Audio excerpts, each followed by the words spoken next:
Hello, my name is Kyle Mills and this is my Global Interactions Project video.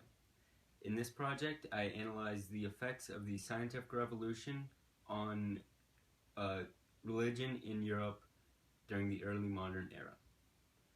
So for my first essay, I wrote primarily about how it's a detriment to religion, and in particular, how it's a detriment to the Church of Europe.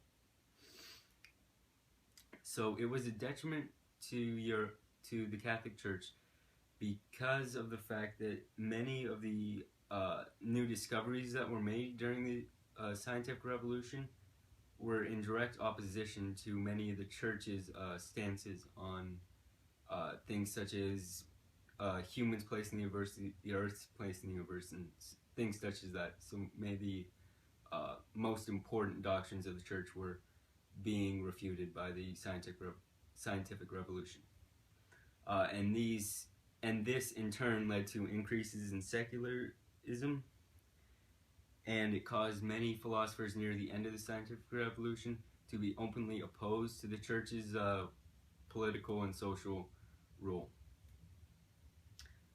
It also had some negative effects on the culture of Europe, primarily that led to several revolutions, such as maybe the Protestant Reformation, and much later on the French Revolution.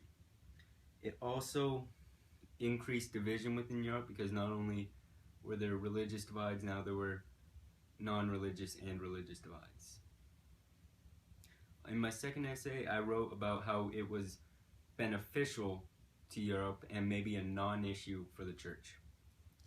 So it cannot really be considered a benefit to the church because of what I previously said, that it refuted many of its doctrines, but it can be considered sort of non-issue since religion still today holds such a prevalent place. So it can be argued that religion was not really impacted too much by science. Additionally, initial scientific philosophers such as Galileo all were in favor of faith, and they sought to use science to strengthen their understanding of God's creation. Also, kings and lords of the areas required religion in order to control their people because their people were strongly religious, so they needed the backing of the church in order to hold power. And lastly,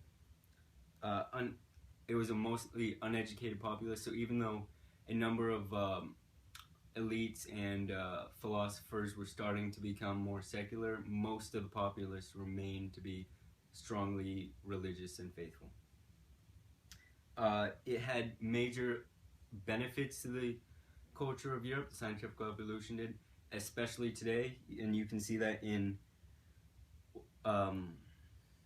increased scientific specialization. So before it was just one field, now there's hundreds of fields, and that in turn creates new technologies which lessen manufacturing prices and in turn allow for more bulk food and an increase in population size.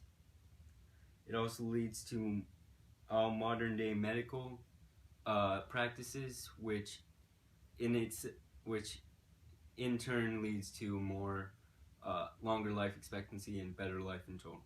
That concludes my Global Interactions project. Thank you for watching and have a nice day.